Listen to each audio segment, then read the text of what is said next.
Olá, saudações, sejam bem-vindas, sejam bem-vindos. Vamos continuar então falando de literatura chinesa, Gao Xingjian, que ele, prêmio Nobel, né, então lançou esse livro que vai contar então assim uma experiência modernista, podemos dizer, na China, só que o interior da China, né, e tem toda a linguagem assim que marca, né, o modernismo na China, que finalmente, depois dos anos 50 e 60, que chegou o modernismo, né, assim, uns 40 anos de atraso, lembrar que a China passou por várias revoluções, né, a Revolução Nacionalista, a Revolução Comunista, né, então a China assim, deu uma acalmada, depois dos anos 80 e 90, né, ainda teve lá os problemas, né, lá no final dos anos 80 e depois que, desde os anos 2000, que tem essa estabilidade, né, a gente está vendo que a China é um sistema fechado, né? Inclusive controla até a internet e tal. Então, um autor como esse, para escrever um livro desse, obviamente não poderia ficar na China, né?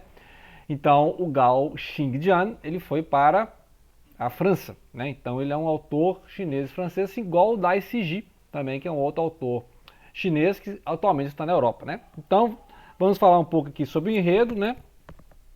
Sobre alguns detalhes. Então é um livro que vai falar muito do interior da China, né? Só tem duas histórias, você tem aquela história do professor, né? Que foi diagnosticado com um câncer de pulmão, né? Então ele dá esse caso aqui, né? Que ele era um cara até cético assim, com as religiões, né? É um cara assim, que acreditava em milagre, nada. E aí, quando ele foi lá fazer os exames, né? E foi dar esse diagnóstico, ele estava achando que estava piorando, ele até se pegou assim, falando mantras, né? Do Buda do Terra Pura, né? Então tem o Buda do Terra Pura, que é uma outra, né, religião que tem na China, junto com o Shang, né, que é o Zen budismo lá no Japão, que a gente já falou, né, em livros que falam do budismo, filmes que falam do budismo, que o budismo tem várias linhas, né, o tibetano, inclusive vai citar aqui também o tibetano, porque eles vão fazer viagem pelas montanhas, né, as montanhas, procurando essa montanha da alma, né? Então vai falar tem vários budismos, né? Então a tradição da família dele é a tradição do Buda Amita, né? E aí ele vai falar daqui das diferenças, né? Desse Buda Amitabha, né? Que é uma ideia de longevidade, né? Com a ideia de saúde, né? Prosperidade, que é diferente do Zen budismo, por exemplo, né? Que o Zen budismo é uma prática de meditação, enquanto que a do Amitabha é uma prática mais ritual, mais de cerimônia, de devoção, né? Então tem essas diferenças aí. Muito bem, então ele vai colocar fora essas referências também do taoísmo, né? Vários deuses que existem na China ainda são das tradições lá xamânicas, né? Igual tem o shintoísmo no Japão. Então ele vai mostrando que lá no Japão, na China profunda, né? Lá na China profunda você vai encontrar essas crenças, né? Esses deuses também lá politeístas e tal. Então você tem várias alternâncias das cenas, né, dos capítulos.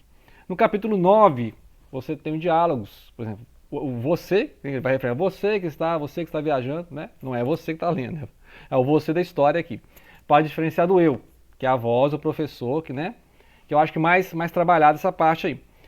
Aí tá a parte do diálogo do você e ela, e você vai saber mais sobre ela. Quem que é essa ela? Ela é aquela companheira de viagem, né? Que o personagem você, encontrou aqui nessas viagens lá na China. Depois, na primeira pessoa, no 10, você tem uma prosa poética, né? Que é esse eu falando que está perdido na neblina, né? Perdeu-se na montanha, lá, o guia se afastou e ficou perdido. Vai cair um penhasco, por exemplo, você está no alto das montanhas, né? 3.000 metros. Então ele ficou assim angustiado. No 11, aí você tem mais sobre a narrativa da vida da Ela, que é a personagem que não tem nome, chama Ela, né? E aí ela vai falar do sem sentido da vida, do niilismo, que ela já se pensou, né, em dar fim da vida e tal. Então, parece que tem problema com relacionamentos anteriores, que aí ao longo da história vai desenvolvendo o você e o ela, né, porque tem esse relacionamento que vai surgir. E aí, ao mesmo tempo, ele vai contar a história do homem com o câncer no pulmão. E aí ele fala que depois que ele teve esse diagnóstico, né, e que aí parece que sumiu, né, teve um milagre. Será que ele rezou para o Buda e teve um milagre, né? Então, nessa crença da devoção ao Buda, né, do Amitabha, também tem essa ideia, né, de orar aos bodhisattvas, né? É diferente do Zen budismo ou do budismo original, né, que a gente lê do Buda, né? O Buda não falou que orando a ele, né? Então tem umas diferenças assim.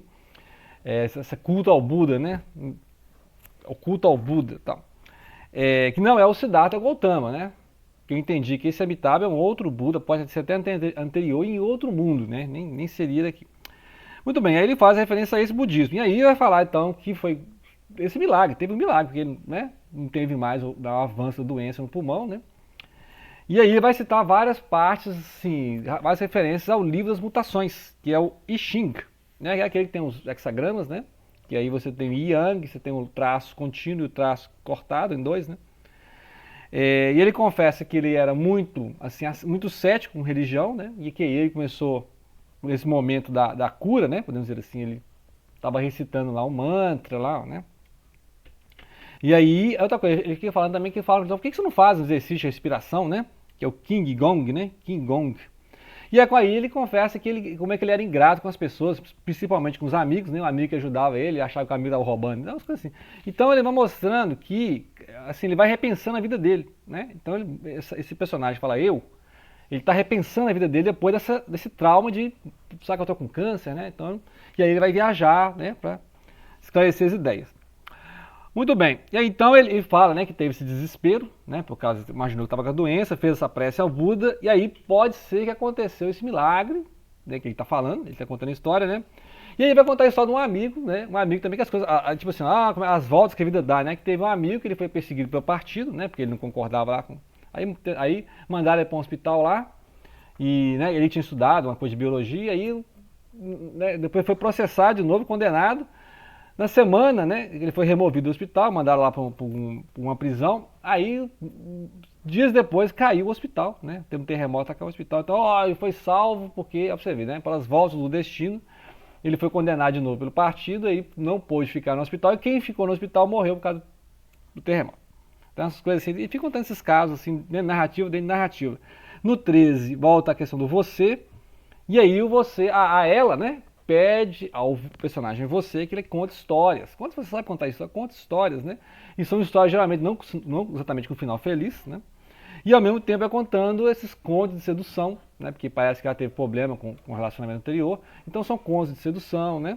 E eles vão contando isso enquanto eles vão andando nas trilhas entre as aldeias. Então tem sempre essas imagens de aldeias, né? Aí no 14 tem as descrições dessas aldeias, né? Das aldeias, da cultura local, né? E a questão das oferendas para os deuses, né? Que fala que a deusa, a espécie de deusa mãe, que é a deusa Guanyin, né? Que é ainda é um resquício do taoísmo antigo, né? Que o taoísmo, o budismo, né? O confucionismo, está tudo circulando ali na China, né? Interessante. E também o comunismo, né? Que é a ideologia do Partido Comunista, né? E aí ele vai falando também do grande imperador da claridade, né? Que seria tipo assim, um panteão, né? Um panteão taoísta. A gente lembra do taoísmo Sol e Yang, né? Aquele círculo que você tem metade escuro e metade claro, e você tem um ponto claro na parte escura e um ponto escuro na parte clara, né? E essa deusa mãe seria tipo uma corporização, né? Assim, encarnação do Bodhisattva da compaixão, né? Que é um símbolo da compaixão. E aí, assim, aí ele vai mostrando essas práticas que permanecem, né? Essas práticas que são no shintoísmo no Japão, né? Que práticas tipo sincretismos religiosos que tem no tibetano, né? O tibetano também tem um Bon, né? A religião do Bon, que é um culto que existia antes de existir o budismo tibetano, né? Então também que ele vai mostrando a quantidade de culturas que tem na China. A gente não sabe nada da China, né? Lendo literatura chinesa, a gente pensa, não tem nada da China, né? A gente acha que a China é só comunista, não, mas tem um monte de coisa lá, né? Tem um monte de coisa. Aí você vê assim, por exemplo, que muitas vezes você tem um luxo assim nos templos budistas e os taoístas se reúnem na casa, né? Ou então as casas, se não tem aquele templo, né? Interessante também que ou então mistura o budismo e o taoísmo, né? Tem umas misturas assim também, igual tem o shintoísmo e o budismo no Japão, né? E tem umas partes aqui, né? Tá anotando, tem umas partes aqui que me lembram muito Kuwabata, né? Umas partes assim, vai chegar daqui a pouco, né? Então as partes assim que não só esse sincretismo todo, mas a forma de narrar, né? A forma de pensar o passado, a forma lírica, me lembra muito Kuwabata. No 15 volta a questão do você e as várias referências às dinastias da China.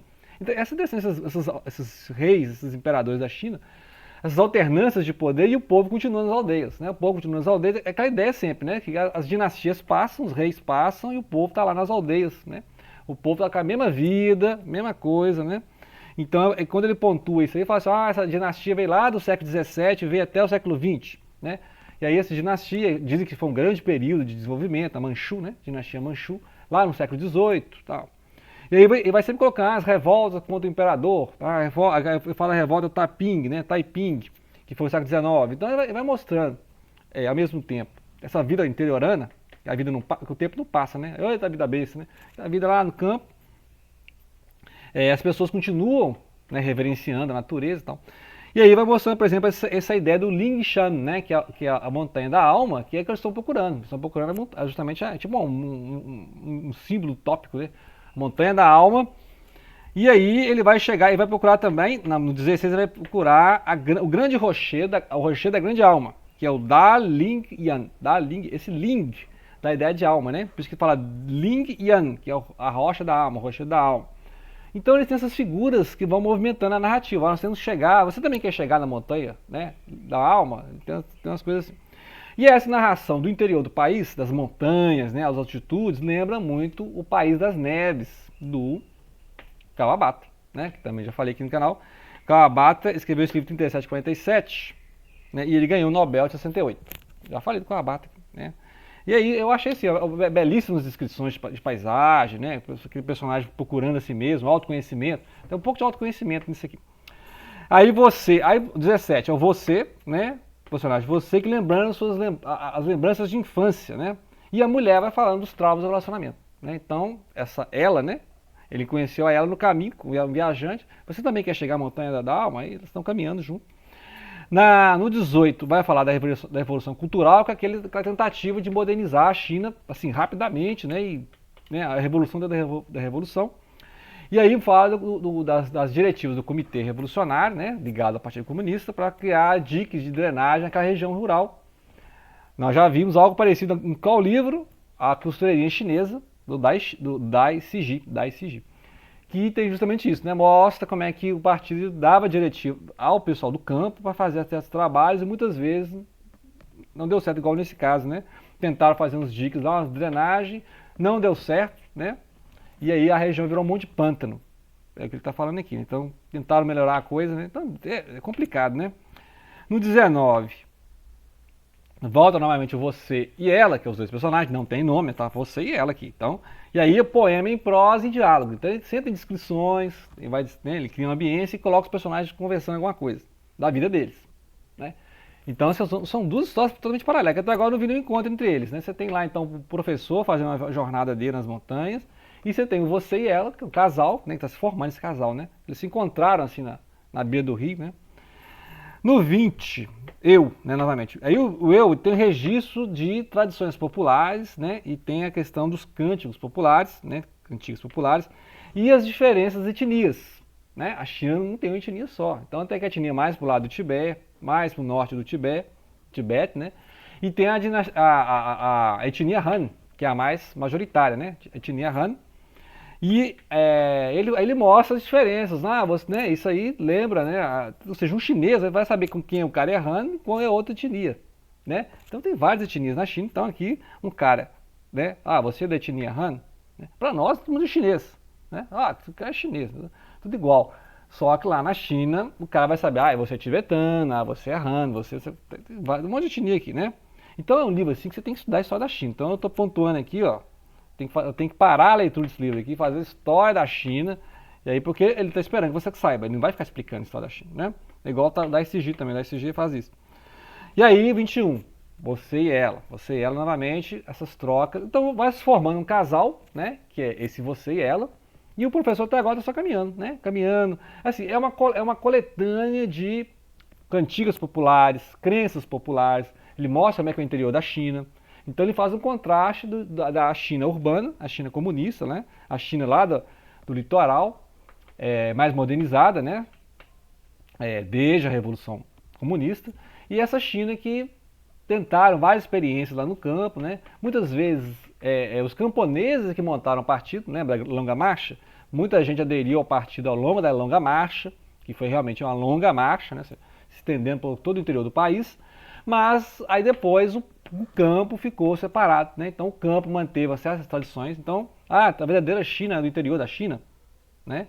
Então temos essa ideia, né? O verdadeiro Brasil é o interior do Brasil, né?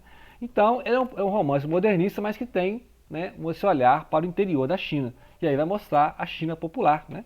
E aí, em contraponto, é uma coisa que o Daisy faz também lá no Costureirinha Chinesa, né? Gostei disso aí. Então é a mistura de Daisy, porque fala da China, e também tem uma certa linguagem japonesa, né? Vamos dizer assim. Porque me lembra com a Abata, né? Povos orientais, geralmente tem essa troca, né? De olhares, assim. Então, né? Então você pode ler um autor chinês e lembrar de um autor japonês. Então, em breve voltaremos, né? Assim que eu ler esse calhamaço, vai dar um trabalho, né? Isso é coisa por mais de mês, ok? Então, grato pela atenção. Não deixem de compartilhar.